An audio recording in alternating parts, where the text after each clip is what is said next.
একটা জিনিস বলি বারবার, সেটা হচ্ছে যে শ্রীপুল কিন্তু এই সময়টা প্রচণ্ড উপকারী হবে। কারণ হচ্ছে কি, দেখবেন এই সময় এই আপনি ধরুন বৃষ্টিতে ভিজলেন, অল্প একটু জল লাগলো, বৃষ্টির জল লাগলো, জ্বর সর্দি কাশি এগুলো কিন্তু থাকবেই।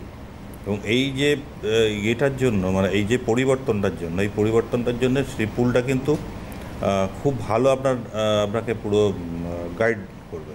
তার কারণ যে এই শ্রীপুলে যেগুলো থাকে সেগুলো কিন্তু আপনার আমাদের যে টোটাল যে শ্বাস নালীর যে সেগুলো আছে, ওখানে যে আমাদের সংক্রমণ যেগুলো হয় সেগুলো থেকে খুব ভালো রক্ষা করে ওটা।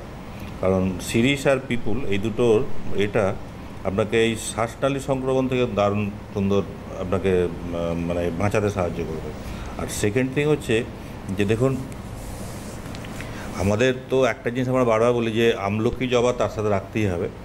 তবে আমলকি জবাটা এই সময় কিন্তু ছাড়লে হবে না, কারণ এই সময়টা বিশেষ করে দেখবেন আপনি টেম্পারেচারটা আপ ডাউন করে।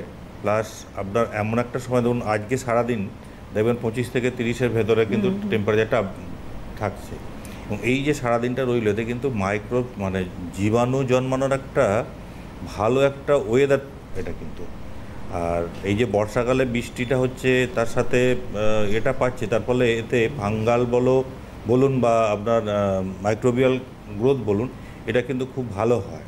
এবং সেইটা থেকে রক্ষা পাওয়ার জন্য কিন্তু আপনাকে আমলকি জবাটা খেতেই হবে। কারণ আমলকি জবাটা দুটোতেই ভিটামিন সি থাকে এবং দুটোই আপনার ইমিউনিটি পাওয়ারটাকে ঠিক করে, এবং সেইটার জন্যই আপনাকে কিন্তু এই দুটো খেতেই হবে। তার সাথে আপনি শ্রীপুলটাকে অবশ্যই রাখবেন, কারণ এই যাদের লম্বা কাশি থামছে না, শ্বাসকষ্ট আসছে, তাদের দিকে এটা খেতেই হবে।